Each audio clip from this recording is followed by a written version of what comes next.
not to judge anybody, but doesn't anybody look like a foodie here to me?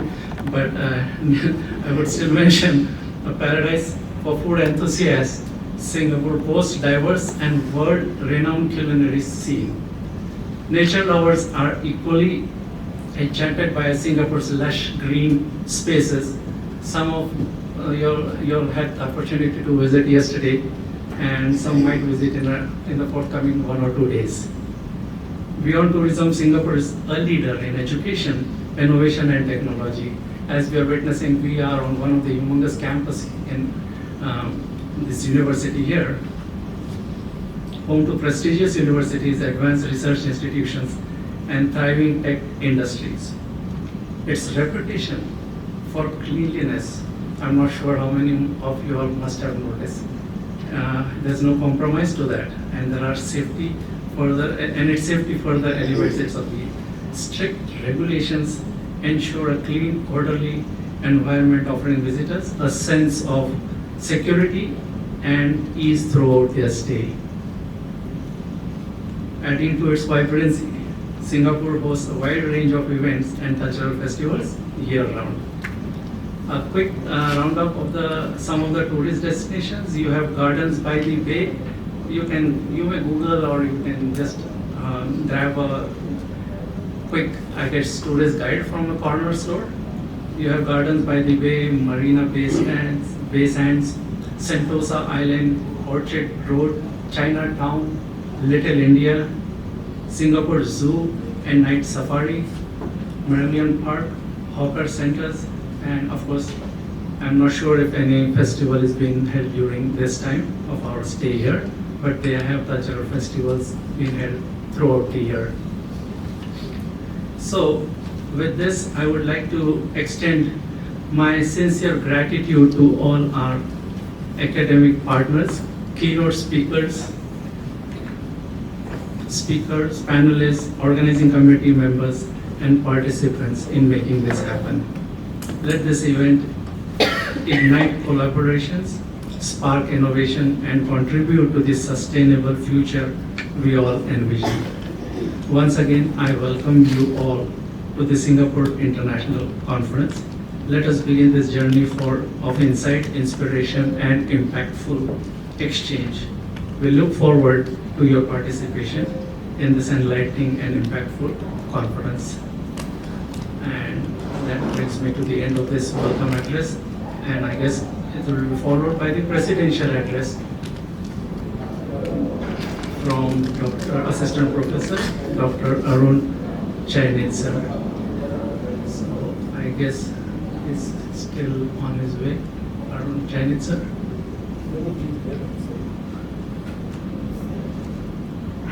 So how did everybody feel the energy in Singapore after landing? How was your experience? Good?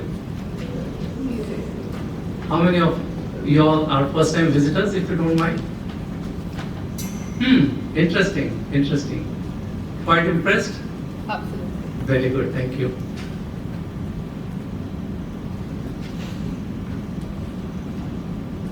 Okay, we'll have the special address from Mr. Kapil Sharma in the meantime. And I'll be there in between to bug you if you wish.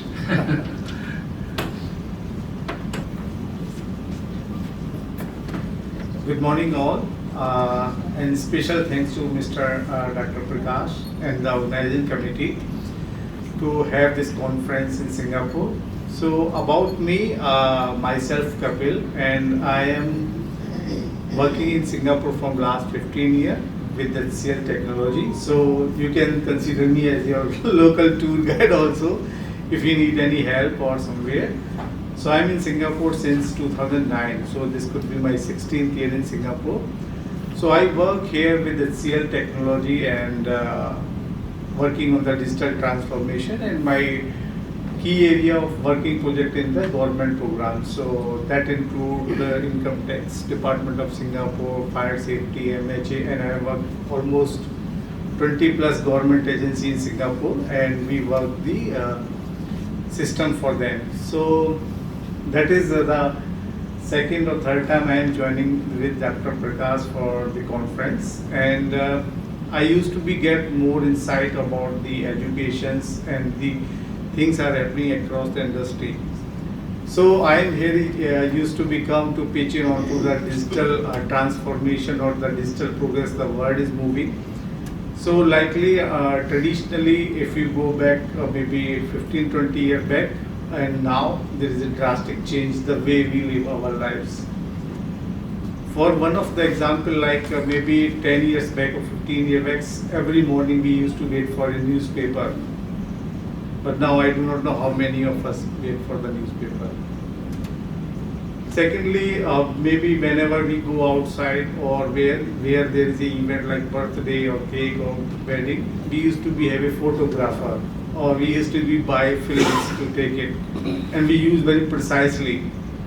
But now everybody is having a photographer and we can click 1,000 pictures at the same time without thinking about the cost. In the recent global scenario, like we are seeing so many wars are happening or so many conflicts are happening, geopoliticals. This could be Ukraine, Russia, America, Israel, Pakistan, India. So many conflicts are happening. So more than the traditional warfare that used to be happen with the tanks or aircraft or different way, now things are moving about the data. Who is having more secret data? Who is having more data about the another country location? They are having an upper hand onto any kind of conflicts. So this is not about only the conflict, it's about across the industry. So education is also one of the industry which is getting impacted by the digitalization. So business, education, everything is about now moving toward the digitalization or based on the technology. So we have learned a lot about the digitalization or the world when the COVID struck. So we were all bound at the home and we are not going to out, but world continuously working. So if you think how technology is upgrading and how technology helping us, despite there was a lockdown, but things were moving. Nobody, I think, died without food because logistics were working. But how logistics were working? Because of the digital. We can order online, we can ship the medicines, we can transmit the data, we can put the medical reports through the IT. So that is one of the key aspects that everybody has enabled in their daily life. So starting from the morning,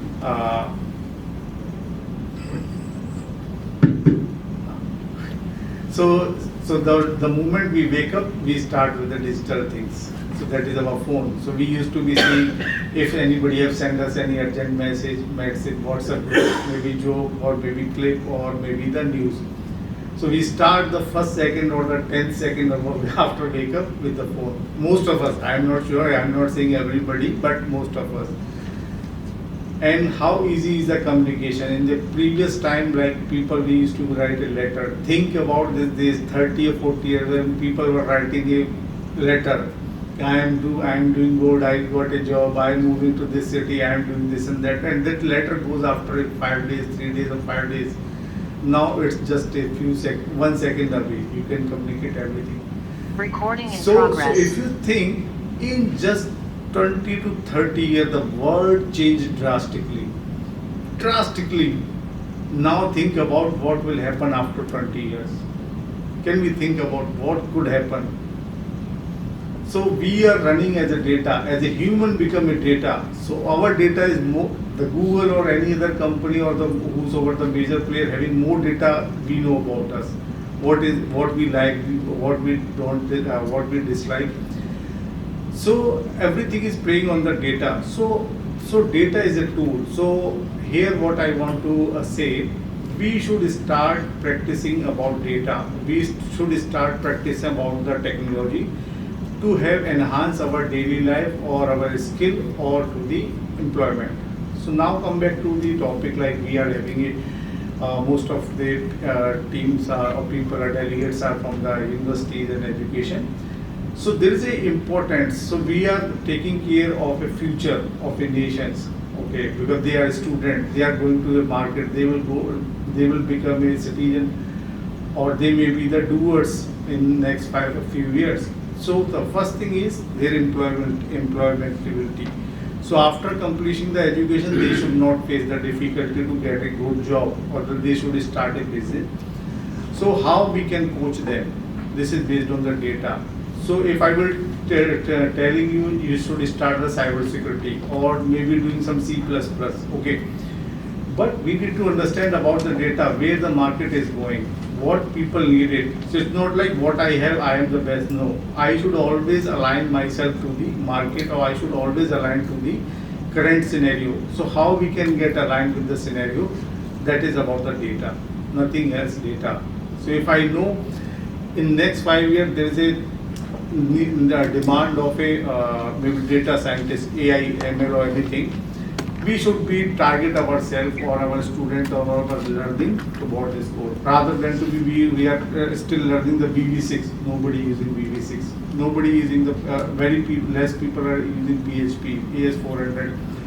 So the data is the key. So even we are doing a research. If we are doing a research on an old topic, there is no use, right? So if we are using the research on a futuristic topic, futuristic idea, that is a much more valuable and that can drive a key focus. So in summary, so now data is the key. So I am practicing digital or the IT programs from last 20 plus years. So I have done many critical, or even one of the keynote program was to be implementing the stamp duty system for Singapore. So that annually collecting $6.5 billion annually. So this was one of my key project in Singapore, and before that I also worked with the US government programs, Department of Employment Services, Department of Vocational Services, many things. So by this government working experience, I used to learn. Nowadays government is also very much focused and centric about the future. So they are not like typical government, they are just doing a policy changes, or they are just thinking about the win or loss. They are also worried about the nation's future. So most of the countries are running nowadays national programs. So like they used to be say smart nations. So India is also running, Singapore is also running. So they are also thinking, and they are also planning for a futuristic things, how they can utilize a land in multiple ways. So like maybe inside the anywhere there is a metro line after 3 years, then there is a mall, and then we are sitting on top of this building. So the use of the land is one of the key criteria in Singapore, because Singapore is a very small nation, so they are using multiply by 3 times each and every piece of land almost. So you will go through maybe many lines. At the metro, there is 2 metro line on top of it. There is a brown line, then red line, and then there is a mall and there is a office city. So making the smart planning and the smart moves with the help of the technology research is the key for the future things. So here I want to conclude my keynote, and later I will bring back to more on to the data analytics part, which I prepared to be give you more precise details. Thank you.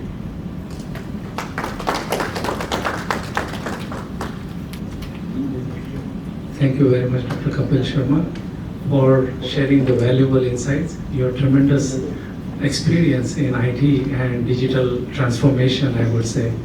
On a light note, I would like to mention that India has lost one of its talent, I can see, and helping Singapore through the digital transformation. I wish there were many.